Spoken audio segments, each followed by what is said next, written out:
ಆ ಬೆಟ್ಟದಲ್ಲಿ ಬೆಳದಿಂಗಳಲ್ಲಿ ಸುಳಿದಾಡಬೇಡ ಗೆಳತಿ, ಸುಳಿದಾಡಬೇಡ ಗೆಳತಿ. ಚೆಲುವಾದ ನಿನ್ನ ಮಲ್ಲಿಗೆಯ ಮೈಯ ಸುಟ್ಟಾವು ಬೆಳ್ಳಿ ಕಿರಣ, ಸುಟ್ಟಾವು ಬೆಳ್ಳಿ ಕಿರಣ. ಪ್ರೀತಿಯ ವೀಕ್ಷಕರೇ, ನಾನ್ ನಿಮ್ಮ ಡಾಕ್ಟರ್ ಬಸವರಾಜು ಕೆಬಿ ಮತ್ತೊಮ್ಮೆ ಡಾಕ್ಟರ್ ಜ್ಞಾನದೀವಿಗೆ ಚಾನಲ್ಗೆ ಸ್ವಾಗತ, ಸುಸ್ವಾಗತ. ಇವತ್ತು ನಾನು ಮತ್ತೊಂದು ಚಾಪ್ಟರ್ನ ತೆಗೆದುಕೊಂಡು ಬಂದಿದ್ದೀನಿ. ಅದು ಸುಟ್ಟಾವು ಬೆಳ್ಳಿ ಕಿರಣ. ಡಾಕ್ಟರ್ ಸಿದ್ಧಲಿಂಗಯ್ಯ ಅವರ ಈ ಒಂದು ಕವನ ಬಹಳ ಅದ್ಭುತವಾಗಿ ಮೂಡಿ ಬಂದಿದೆ. ಆಲ್ರೆಡಿ ನಾನೊಂದು ಹಾಡನ್ನ ಆಡಿದಾಗ ನಿಮಗೆ ಗೊತ್ತಾಗಿದೆ, ಬಾನಲ್ಲೇ ಮಧುಚಂದ್ರಿಕೆ ಸಿನಿಮಾಕ್ಕೆ ಈ ಹಾಡನ್ನ ಸೇರಿಕೊಳ್ಳಲಾಗಿದೆ. ಅಂದ್ರೆ ಸಿದ್ಧಲಿಂಗಯ್ಯ ಅವರ ಈ ಕವನವನ್ನ ಹಾಡಾಗಿ ತಗೊಳ್ಳಲಾಗಿದೆ. ಹಾಗಾದ್ರೆ ಈ ಒಂದು ಶೀರ್ಷಿಕೆಯಲ್ಲಿ ಸುಟ್ಟಾವು ಬೆಳ್ಳಿ ಕಿರಣ ಅಂತಕ್ಕಂಥ ಶೀರ್ಷಿಕೆಯಲ್ಲಿ ಸಿದ್ಧಲಿಂಗಯ್ಯ ಅವರು ಬಹಳ ಅದ್ಭುತವಾಗಿ ತನ್ನ ಪ್ರೇಯಸಿಯನ್ನ ಎಷ್ಟು ಜೋಪಾನ ಮಾಡಬಹುದು ಅನ್ನೋದನ್ನ ಚಿತ್ರಿಸಿಕೊಟ್ಟಿದ್ದಾರೆ. ಒಬ್ಬ ಪ್ರೇಮಿ ಪ್ರೇಯಸಿಯನ್ನ ಎಷ್ಟೆಲ್ಲ ಜೋಪಾನ ಮಾಡಕ್ ಸಾಧ್ಯ ಆಗುತ್ತೆ ಅಂತಕ್ಕಂಥದ್ದನ್ನ ಬಹಳ ಅದ್ಭುತವಾಗಿ ಚಿತ್ರಿಸಿಕೊಟ್ಟಿದ್ದಾರೆ. ಅದನ್ನ ಈ ಕವನದಲ್ಲಿ ನಾವು ನೋಡ್ಬೋದು ಅಂತಕ್ಕಂಥದ್ದು. ಹಾಗಾದ್ರೆ ಸಿದ್ಧಲಿಂಗಯ್ಯ ಅವರ ಪರಿಚಯವನ್ನ ಮಾಡಿಕೊಂಡು ನಾವು ಈ ಪದ್ಯಕ್ಕೆ ಹೋಗೋಣ, ಬನ್ನಿ. ಡಾಕ್ಟರ್ ಸಿದ್ಧಲಿಂಗಯ್ಯ ಅವರು 1954ರಲ್ಲಿ ಮಾಗಡಿ ತಾಲೂಕಿನ ಮಂಚನಬೆಲೆ ಅಂದ್ರೆ ರಾಮನಗರ ಡಿಸ್ಟ್ರಿಕ್ಟ್ ಅಲ್ಲಿ ಬರುತ್ತೆ, ಮಂಚನಬೆಲೆ ಗ್ರಾಮದಲ್ಲಿ ಜನಿಸ್ತಾರೆ. ತಂದೆ ದೇವಯ್ಯ, ತಾಯಿ ವೆಂಕಮ್ಮ. ಮಂಚನಬೆಲೆಯಲ್ಲಿ ಜನಿಸ್ತಕ್ಕಂತ ಇವರು ತನ್ನ ಪ್ರಾಥಮಿಕ ಶಿಕ್ಷಣವನ್ನ ಅಲ್ಲೇ ಮುಗಿಸ್ಕೊಂಡು ಆ ನಂತರದಲ್ಲಿ ಪ್ರೌಢಶಾಲೆಗೆ ಮತ್ತೆ ಹೈಯರ್ ಎಜುಕೇಶನ್ಗೆ ಮುಂದೆ ಬೆಂಗಳೂರಿಗೆ ಬರ್ತಾರೆ. ಇಂಥವರು ತನ್ನ ಸಾಹಿತ್ಯ ಕೃಷಿಯನ್ನ ಮಾಡ್ತಾನೆ ಬೆಳೆದು ದಲಿತ ಕವಿ ಎಂದೇ ಪ್ರಸಿದ್ಧರಾಗ್ತಾರೆ. ಹಲವಾರು ಹೋರಾಟಗಳಲ್ಲಿ ಸಕ್ರಿಯವಾಗಿ ತೊಡಗಿಸಿಕೊಳ್ತಾರೆ. ಇಂಥವರು ಕಾವ್ಯ, ನಾಟಕ, ಪ್ರಬಂಧ, ವಿಮರ್ಶೆ, ಸಂಶೋಧನೆ, ಆತ್ಮಕಥನ, ಹಲವು ಸಾಹಿತ್ಯ ಪ್ರಕಾರಗಳಲ್ಲಿ ತನ್ನ ಸಾಹಿತ್ಯವನ್ನ ರಚನೆ ಮಾಡಿ ನಮಗೆ ಕೊಟ್ಟಿದ್ದಾರೆ. ಸರಿ, ಇಂಥವರ ಕೆಲವು ಕವನ ಸಂಕಲನಗಳನ್ನ ನೋಡೋದಾದ್ರೆ ಹೊಲೆ ಮಾದಿಗರ ಹಾಡು, ಮೆರವಣಿಗೆ, ಸಾವಿರಾರು ನದಿಗಳು, ಕಪ್ಪು ಕಾಡಿನ ಹಾಡು, ಹೀಗೆ ಹಲವಾರು ಕವನ ಸಂಕಲನಗಳನ್ನ ಇವರು ನಮ್ಗೆ ಕೊಟ್ಟಿದ್ದಾರೆ. ಆನಂತರದಲ್ಲಿ ಹಕ್ಕಿ ನೋಟ, ರಸಗಳಿಗೆ, ಎಡಬಲ, ಉರಿಕಂಡಾಯ, ಅವತಾರಗಳು, ಜನಸಂಸ್ಕೃತಿ, ಸದನದಲ್ಲಿ ಸಿದ್ಧಲಿಂಗಯ್ಯ, ಏಕಲವ್ಯ, ನೆಲಸಮ, ಪಂಚಮ, ಊರುಕೇರಿ, ಹೀಗೆ ತನ್ನ ಸಾಹಿತ್ಯ ಕೃಷಿಯಲ್ಲಿ ತೊಡಗಿಸಿಕೊಂಡು ನಮ್ಗೆ ಹಲವಾರು ಕೃತಿಗಳನ್ನ ಕೊಟ್ಟಿದ್ದಾರೆ ಅಂತಕ್ಕಂಥದ್ದನ್ನ ನೋಡ್ಬೋದು. ಇಂಥವರಿಗೆ ರಾಜ್ಯೋತ್ಸವ ಪ್ರಶಸ್ತಿ, ಜಾನಪದ ತಜ್ಞ ಪ್ರಶಸ್ತಿ, ಡಾಕ್ಟರ್ ಅಂಬೇಡ್ಕರ್ ಪ್ರಶಸ್ತಿ, ಆಳ್ವಾಸ್ ನುಡಿಸಿರಿ ಪ್ರಶಸ್ತಿ, ನೃಪತುಂಗ ಪ್ರಶಸ್ತಿ, ಪಂಪ ಪ್ರಶಸ್ತಿ, ಪದ್ಮಶ್ರೀ ಪ್ರಶಸ್ತಿ, ಈ ರೀತಿಯಾದ ಹಲವಾರು ಪ್ರಶಸ್ತಿಗಳನ್ನ ತನ್ನದಾಗಿಸಿಕೊಂಡಿದ್ದಾರೆ ಅಂತಕ್ಕಂಥದನ್ನ ನಾವು ಈ ಸಂದರ್ಭದಲ್ಲಿ ನೆನ್ಸ್ಕೋಬಹುದು ಅಂತಕ್ಕಂಥದ್ದು. ಇಂಥವರು 2021ರಲ್ಲಿ ನಮ್ಮಿಂದ ದೂರರಾಗ್ತಾರೆ ಅಂತಕ್ಕಂಥದ್ದು. ನಾವೀಗ ಇವರ ಪದ್ಯಕ್ಕೆ ನೇರವಾಗಿ ಹೋಗೋಣ, ಬನ್ನಿ. ಅದಕ್ಕೂ ಮುನ್ನ ನೀವೇನಾದ್ರೂ ಫಸ್ಟ್ ಟೈಮ್ ನನ್ನ ಚಾನಲ್ಗೆ ಬಂದು ಸಬ್ಸ್ಕ್ರೈಬ್ ಆಗದೆ ವಿಡಿಯೋ ನೋಡ್ತಾ ಇದ್ರೆ ದಯವಿಟ್ಟು ಸಬ್ಸ್ಕ್ರೈಬ್ ಮಾಡ್ಕೊಳ್ಳಿ. ಹಾಗೂ ನಾನು ಮಾಡ್ತಕ್ಕಂಥ ಈ ರೀತಿಯಾದ ಇನ್ಫಾರ್ಮೇಟಿವ್ ವಿಡಿಯೋಗಳು ನಿಮಗೆ ಬಂದು ತಕ್ಷಣದಲ್ಲಿ ತಲುಪಬೇಕು ಅಂತ ಹೇಳಿದ್ರೆ ಪಕ್ಕದಲ್ಲೇ ಇರೋ ಬೆಲ್ ಬಟನ್ ಕ್ಲಿಕ್ ಮಾಡ್ಕೊಂಡು ಆಲ್ ಅಂತ ಸೆಲೆಕ್ಟ್ ಮಾಡ್ಕೊಳ್ಳಿ. ಮಾಡ್ಕೊಳ್ತಿರಲ್ಲ, ಬನ್ನಿ ವಿಡಿಯೋ ಮುಂದುವರ್ಸೋಣ. ಸುಟ್ಟಾವು ಬೆಳ್ಳಿ ಕಿರಣ. ಒಬ್ಬ ಪ್ರಿಯತಮ ಪ್ರಿಯತಮೆಯನ್ನ ಎಷ್ಟೊಂದು ಆತ್ಮೀಯವಾಗಿ ಬಹಳ ಮೃದುವಾಗಿ ನೋಡ್ಕೊಳ್ತಾನೆ ಅನ್ನೋದಕ್ಕೆ ಇದೊಂದು ಉತ್ತಮವಾದ ಕವನ ಆಗಿದೆ. ಅದನ್ನ ನೋಡ್ತಾ ಹೋಗೋಣ ಸಿದ್ಧಲಿಂಗಯ್ಯ ಅವರ ಮಾತುಗಳಲ್ಲಿ. ಆ ಬೆಟ್ಟದಲ್ಲಿ ಬೆಳದಿಂಗಳಲ್ಲಿ ಸುಳಿದಾಡಬೇಡ ಗೆಳತಿ, ಚೆಲುವಾದ ನಿನ್ನ ಮಲ್ಲಿಗೆಯ ಮೈಯ ಸುಟ್ಟಾವು ಬೆಳ್ಳಿ ಕಿರಣ. ಎಂತಹ ಅದ್ಭುತವಾದ ವರ್ಣನೆ ನೋಡಿ. ಆ ಬೆಟ್ಟದಲ್ಲಿ ಬೆಳದಿಂಗಳಲ್ಲಿ ಸುಳಿದಾಡಬೇಡ ಗೆಳತಿ. ಬೆಟ್ಟ ಅದು ಹಿಮ ತುಂಬಿದ ಬೆಟ್ಟ. ನಿಮ್ಮ ಸಿನಿಮಾ ನೋಡಿದ್ರೆ ಗೊತ್ತಾಗತ್ತೆ, ಹಿಮ ತುಂಬಿದ ಬೆಟ್ಟ, ಹಿಮ ಶಿಖರಗಳು. ಅಲ್ಲಿ ರಾತ್ರಿಯ ವೇಳೆಯಲ್ಲಿ ಬೆಳದಿಂಗಳು ಬರುತ್ತೆ. ಆ ಬೆಳದಿಂಗಳ ಸಂದರ್ಭದಲ್ಲಿ ನೀನು ಬೆಟ್ಟದಲ್ಲಿ ಸುಳಿದಾಡಬೇಡ. ಅದ್ಭುತವಾದ ವರ್ಣನೆ. ರಾತ್ರಿಯ ವೇಳೆಯಲ್ಲಿ ಬೆಟ್ಟದ ಮೇಲೆ ಬೆಳದಿಂಗಳ ನಡುವೆ ಸುಳಿದಾಡಬೇಡ. ಮುಂದುವರೆದು ಹೇಳ್ತಾರೆ ನೋಡಿ, ಚೆಲುವಾದ ನಿನ್ನ ಮಲ್ಲಿಗೆಯ ಮೈಯ ಸುಟ್ಟಾವು ಬೆಳ್ಳಿ ಕಿರಣ. ರಾತ್ರಿಯ ವೇಳೆಯಲ್ಲಿ ಆ ಚಂದ್ರ ಸೂಸ್ತಕ್ಕಂತ ಬೆಳ್ಳಿ ಕಿರಣಗಳು ನಿನ್ನ ಮೈಯನ್ನ ಸುಟ್ಟಾವು. ನೋಡಿ, ಆ ಪ್ರಿಯತಮ ಎಷ್ಟು ಮುತುವರ್ಜಿಯನ್ನ ತನ್ನ ಪ್ರಿಯತಮೆಯಲ್ಲಿ ಮಾಡ್ತಿದ್ದಾನೆ. ಎಂಥ ಒಂದು ಅದ್ಭುತವಾದ ವರ್ಣನೆ. ಬೆಳದಿಂಗಳಲ್ಲಿ ಆ ಬೆಳ್ಳಿಯ ಕಿರಣಗಳು ಸುಡ್ತವೆ ಅಂದ್ರೆ ಎಲ್ಲಾದ್ರೂ ಉಂಟೆ? ಅಷ್ಟು ಪ್ರೀತಿಯನ್ನ ಆ ಪ್ರಿಯತಮೆಗೆ ತೋರಿಸ್ತಾನೆ ಅಂತಕ್ಕಂಥದ್ದು ಈ ಪದ್ಧತಿಯಿಂದ ನಮ್ಗೆ ಕಂಡು ಬರುತ್ತೆ ಅಂತಕ್ಕಂಥದ್ದು.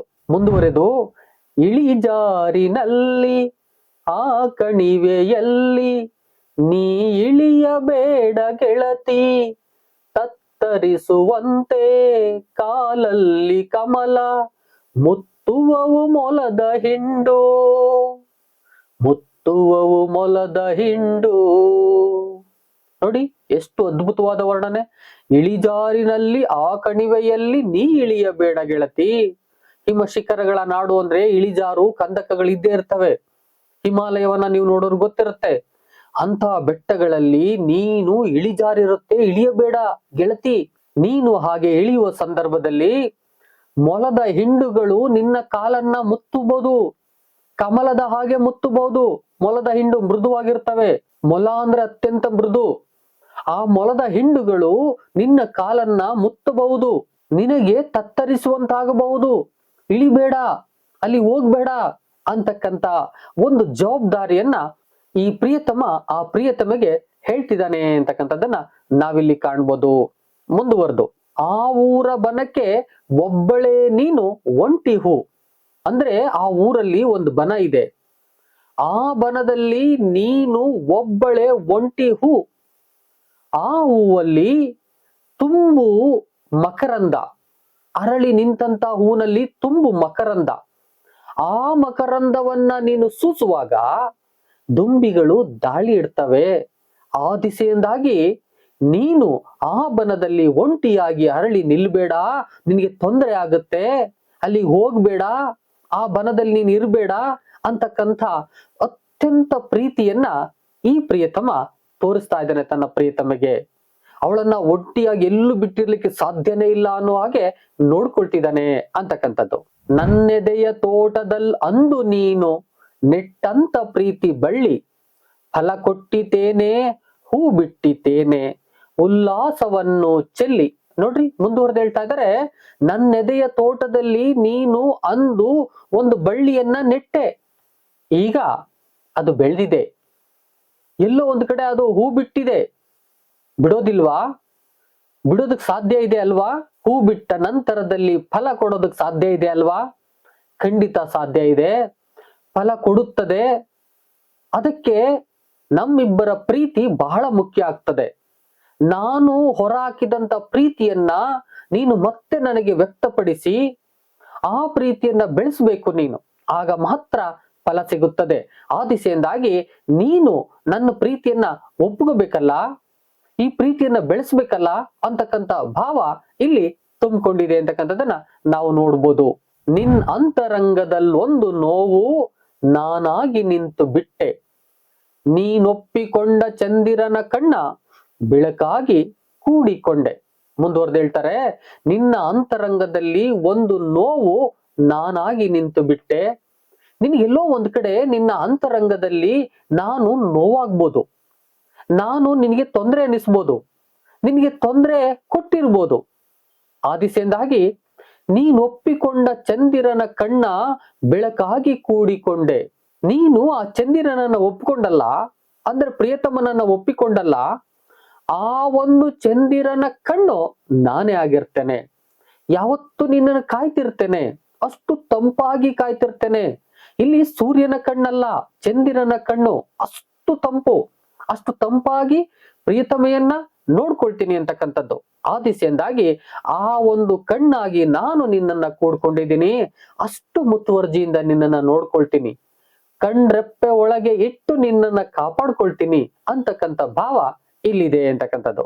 ನೀನಿತ್ತ ಒಲವು ನಾನಿತ್ತ ವಿಷವು ಒಂದಾಗಲಾರವೆಂದು, ನೀ ಕೊಟ್ಟ ಜೀವ ನಾ ಕೊಟ್ಟ ಸಾವು ಸಮನಾಗಬಹುದೇ ಗೆಳತಿ. ಇಲ್ಲಿ ಪ್ರಿಯತಮೆ ಪ್ರಿಯತಮನಲ್ಲಿ ಎಲ್ಲೋ ಒಂದು ಕಡೆ ಪ್ರಿಯತಮ ಪ್ರಿಯತಮೆಗೆ ಕೊಟ್ಟಂತ ಕೆಲವು ತೊಂದರೆಗಳಿದ್ದಾಗ, ಆ ತೊಂದರೆಗಳನ್ನ ಅನುಭವಿಸ್ತಕ್ಕಂತ ಪ್ರಿಯತಮೆ ಇದ್ದಾಗ ಈ ಒಂದು ಸ್ಟ್ಯಾನ್ಜದಲ್ಲಿ ಆ ರೀತಿಯ ಭಾವವನ್ನ ನೋಡ್ಬೋದು.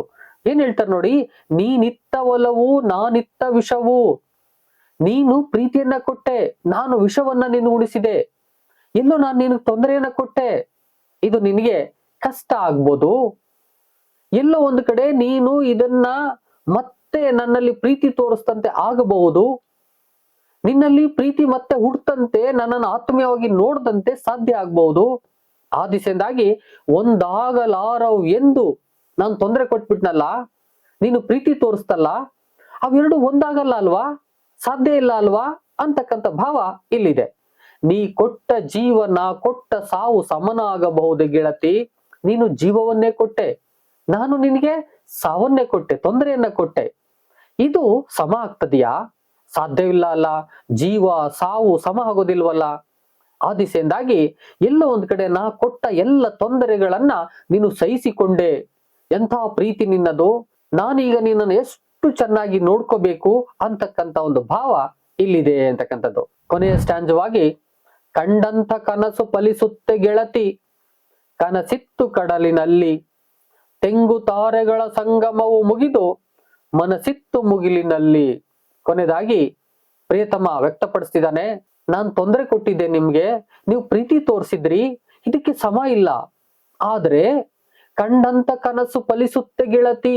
ನಾವು ಕನಸು ಕಂಡ್ವಲ್ಲ, ನಾವು ಕೂಡ್ತೀವಿ, ನಾವು ಒಂದಾಗ್ತೀವಿ, ಸಂಸಾರವನ್ನ ಮಾಡ್ತೀವಿ, ಜೀವನವನ್ನ ಕಟ್ಕೊಳ್ತೀವಿ ಎಂಬುದಾಗಿ ಕನಸನ್ನ ಕಟ್ಟುವಲ್ಲ, ಈ ಕನಸು ಬದುಕೆಂಬ ಕಡಲಿನಲ್ಲಿ ಒಂದು ದೊಡ್ಡದಾಗಿ ನಿಂತಿತ್ತು. ಆದ್ರೆ ತೆಂಗು ತಾರೆಗಳ ಸಂಗಮವು ಮುಗಿದು, ನೋಡ್ರಿ, ತೆಂಗು ತಾರೆ, ತೆಂಗು ಭೂಲೋಕ, ತಾರೆ ಆಕಾಶ, ಈ ಎರಡರ ಸಂಗಮ ಆಗ್ಬೇಕು. ನೀನು ತಾರೆ ಆದ್ರೆ ನಾನು ತೆಂಗು, ಈ ಸಂಗಮ ಆಗ್ಬೇಕು. ಈ ಸಂಗಮವು ಮನಸ್ಸಿತ್ತು ಮುಗಿಲಿನಲ್ಲಿ. ಎಲ್ಲೋ ಒಂದ್ ಕಡೆ ಸಂಗಮ ಆಗ್ಬೇಕಿವು ಅಂತಕ್ಕಂಥ ಒಂದು ಮನಸ್ಸಿತ್ತು. ಆಗ್ತದೆಯೇ? ಸಾಧ್ಯ ಇದೆಯೇ? ನಾವು ಒಂದಾಗಲು ಸಾಧ್ಯವಾಗ್ತದೆಯೇ? ಪ್ರಿಯತಮೆ ಹೇಳು, ನಾನು ಇಷ್ಟು ಜವಾಬ್ದಾರಿಯಿಂದ ನಿನ್ನನ್ನು ನೋಡ್ಕೋತೀನಿ, ಇಷ್ಟು ಪ್ರೀತಿಯನ್ನ ತೋರಿಸ್ತೀನಿ, ನಾವು ಒಂದಾಗ್ಬೋದಲ್ಲ, ಜೀವನದಲ್ಲಿ ನಾವು ಒಂದಾಗಿ ಬದುಕನ್ನು ನಡೆಸಬಹುದಲ್ಲ ಅಂತಕ್ಕಂಥ ಒಂದು ಪ್ರೀತಿಯ ಮಾತುಗಳನ್ನ ಒಬ್ಬ ಪ್ರಿಯತಮ ಪ್ರಿಯತಮೆಗೆ ಹೇಳ್ತಾ ಹೋಗ್ತಾನೆ. ಆ ಭಾವ ಸಿದ್ಧಲಿಂಗಯ್ಯನವರು ಈ ಒಂದು ಕವನದಲ್ಲಿ ಕಟ್ಟಿಕೊಟ್ಟಿದ್ದಾರೆ. ಒಬ್ಬ ಪ್ರಿಯತಮೆಯನ್ನ ಎಷ್ಟು ಅದ್ಭುತವಾಗಿ ಪ್ರೀತಿ ಮಾಡ್ಬೋದು, ಎಷ್ಟು ಅದ್ಭುತವಾಗಿ ನೋಡ್ಕೋಬಹುದು, ಎಷ್ಟು ಜವಾಬ್ದಾರಿಯನ್ನ ಆಕೆಗೆ ತೋರಿಸ್ಬೋದು, ಎಷ್ಟು ಪ್ರೀತಿಯನ್ನ ನೀಡಬಹುದು ಅಂತಕ್ಕಂಥದ್ದನ್ನ ಇವರ ಪದ್ಯ ಕಟ್ಕೊಡ್ತಾ ಹೋಗುತ್ತೆ.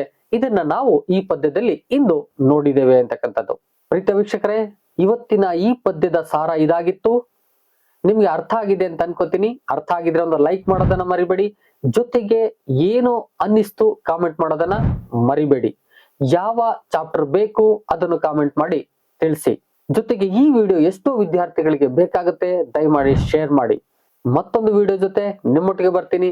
ಅಲ್ಲಿವರೆಗೆ thank you one and all, love you all. Video ನೋಡಿದ ಪ್ರತಿಯೊಬ್ಬರಿಗೂ ಕೂಡ ಅನಂತ ಅನಂತ ಧನ್ಯವಾದಗಳು. ಮತ್ತೆ ಭೇಟಿ ಆಗ್ತಿರೋಣ.